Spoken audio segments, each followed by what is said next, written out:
Chapter 14. Frederick, it's time. Fred opened his eyes and found himself still in the same normal room he had been placed in. No one present in the room. He left the voice that woke him to a dream. Turning to face the sky, he wondered if the word dream would need an update, as dreamlike wonder here definitely stepped up its game. 2 knocks were the next noise to hit Fred in the eardrums, along with a small buzz of air vibrations. The door opened in a slow and gentle manner, giving the weight of the door more meaning. Appearing at the open door were 2, then 4, then 8, and then at least 100 rabbits or more. They rushed at Fred with small hops. Enthusiastically they swarmed him, seemingly stealing him from the room. Fred offered no resistance, as it seemed to him that if they were not biting him, it wasn't exactly an attack. The rabbits carefully carried him from the room down the hallway to the stairs, all the way to the top, where the king waited patiently outside a wooden door. The rabbits stood Fred up, and all ran away peacefully and quietly down the stairs behind him. "Nice to see you again, Frederick. Rested well, I hope. This room holds the trial. Will you take part?" The king and Frederick locked eyes in a moment of finding the answer without a word spoken. A moment passed, and with a small smirk from both men, King Francis moved to the side and allowed Fred to open the door. Fred walked in with sincere curiosity. The king closing the door behind him, the echo of the door hitting the frame seemed to vibrate the room. Fred immediately noticed a large door with no frame, suspended just above the ground in the center of the room. It illuminated itself as if it was alive, with colors contorting and exploding. With contorts upon contorts, it made the eyes blur. The echo of hysteria and madness seemed to chime from it, pinging his temples like small flicks of fingers from a small hand. His hairs standing on end, and a tremor of pitiful anxiety hunched within his stomach. The dark abyss of the large looming keyhole within the door seemed to call to him without the use of his name. It seemed fitting, pardon the pun, that with no key in the room he would fit inside the keyhole. Fear immediately stung him, looking at the darkness within it. The aura of sound pulsating in a radiance of negative howls held his limbs in check, creating an involuntary and emotional connection to an idea that moving forward would harm him, disallow him to discover the unknown, safeguarding him from hurt and the reap of death. Challenging this, Fred's minuscule movements forward caused the howls and vibrations in the room to increase in volume. The sounds resonating to the silence in his mind, it churned his memories of fears and happiness into a mixture of confusion. Still, Fred pressed forward, ignoring the goosebumps travelling up his body. And as the howls consumed his presence, he dived into the blackness of the large keyhole with his eyes closed in the process. Everything that could fall silent did. Fred opened his eyes in a moment that felt strangely familiar. The sensations of sight was present, but Fred was unable to see. Fred could smell the outside air, fresh and full of life, but at the same time its presence was more of a memory than a present moment. A taste resting in his mouth, he was unable to savour or describe it.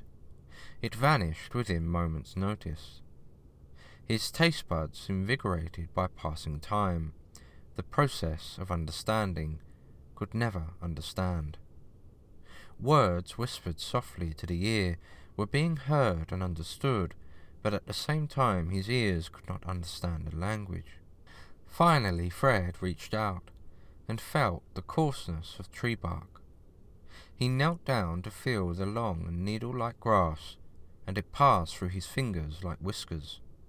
But at the same time both the bark and grass felt empty, their presence masked in a lie to the senses. Fred felt a sense of helplessness. As he tried to speak out, his words felt released, but they held no meaning nor any travel in the space around him. Instantly Fred found himself in darkness, a darkness he could feel as if it had materialized.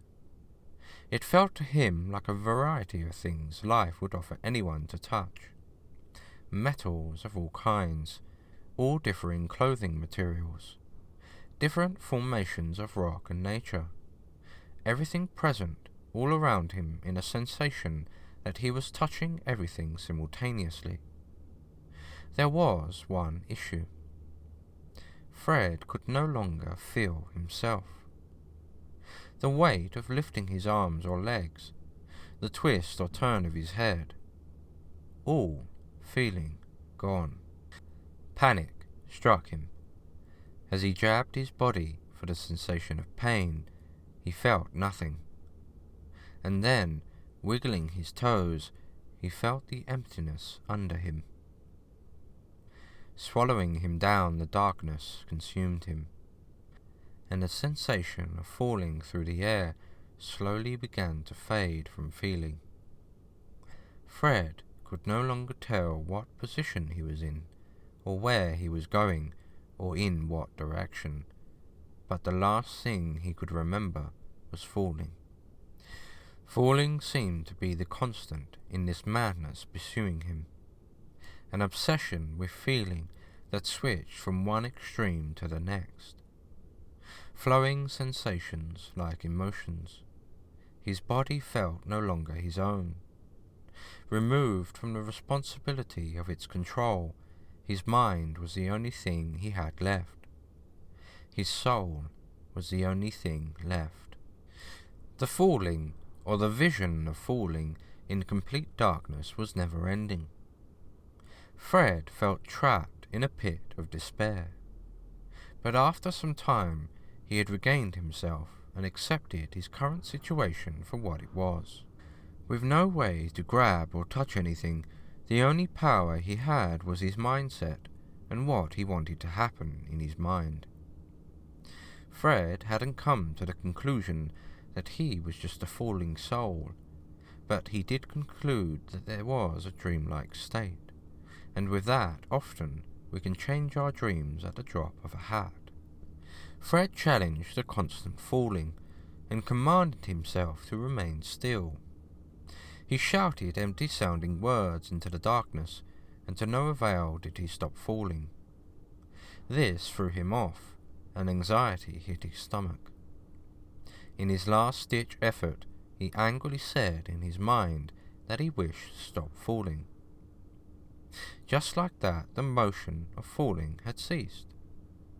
The image of himself throwing his hands in the air for celebration crossed his mind, and instantly he watched his hands throw themselves into the air for celebration. The mind is the key. Now knowing that everything was dictated by his mind, his next challenge was the darkness that had consumed him. Fred tried to imagine a place that was calm and relaxed, similar to the sky Fred had seen out of his guest room in the palace.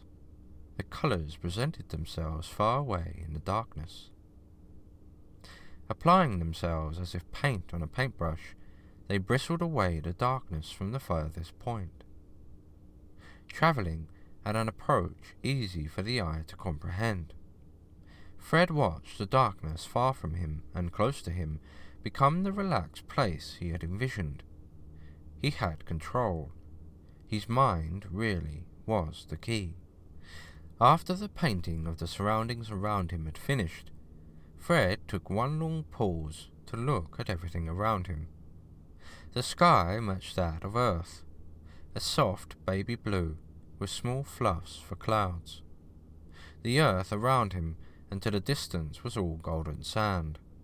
The air filled with the aroma of the salty sea, and he felt the warmth of the sun on his closed eyelids. As he opened his eyes, there it was, the sea. It all felt so real. It all felt like everything good about the world was present for Fred there, in that moment. Fred approached the sea with the sensation of walking, his toes gripping the hot sand beneath his feet. He drew closer to the sea, where he let the first waves from the wind hit his legs. It was at this point his glance towards the surface reflection revealed him as an apparition with no eyes, nose, ears, mouth, or limbs. He fell into the water at the sight of himself. The water, only shallow at the present time, became deeper, its shade of blue darkening as it deepens. Fred was helpless, and despite his newfound control, he found himself drowning in his own idea of relaxation and calmness. Fred watched the baby blue sky be intoxicated by the darkness of space. Consumed, it loomed over the ripples and bubbles of Fred's last pieces of carbon dioxide. Fred had in essence died. His eyes faded to black. His soul, in a restful state of silence, it drifted down to the depths of the dark blue. Passing mystery and evolution, Fred continued to fall. The silence of him remaining constant, the creatures of the deep ushered his direction further into the darkness, to a large crack in the crust of the earth. Fred's silent soul drifted down with one last push from a small jellyfish, and the darkest of black consumed him between the cracks of crust. Rumbles of the earth's growling core reminded him of the small attacking vibrations of the air in the Rabations world. Its growls jabbed at him like someone poking an arm. He was no longer silent. His first thoughts rested on his current destination. Surrounded once again by a darkness, and this time a new feeling of concurrent pressure from the gravity of the water above him. Fred's eyes would not open, no matter how much he commanded them to. They just would not open. He could swipe his limbs through the heavy weight of the water. He could feel the unlimited amount of breath leaving his mouth, and the gravity of water crushing the bubbles. And finally, he could feel the strange warmth of the floor beneath him.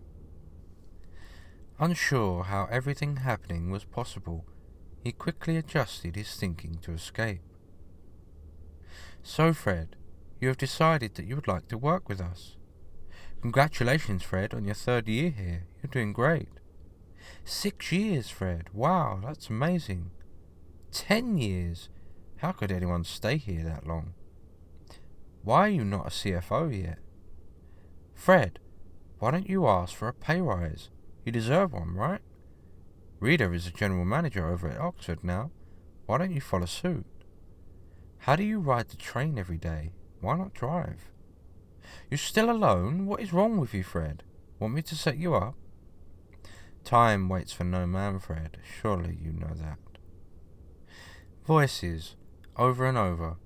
Words, sentences, paragraphs, explanations, denunciations, evaluations, calculations, judgments, call-outs, scorn, jealousy, hatred, sarcasm, vindictiveness, malice.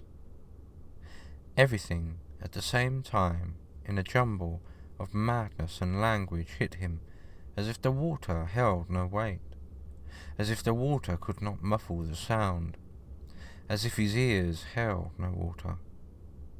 His mind under attack, he could not process meaning nor answer. The voices of everyone at his workplace and in his passing life walked by throwing comments and words, but Fred could only imagine them, yet not see them. A contradiction of the mind, but one that made sense. Fred's soul feeling the passing by of people barge him, it reminded him of being at the train station. Tugged one way and then the other, he was no longer under control of his movement or emotion. Words stealing his mind's equilibrium and the assumed apparitions of those controlling the body's movement, Fred was trapped. All directions taken from him, and his eyesight taken from him. He was stuck in the first part of this trial. He was stuck in limbo.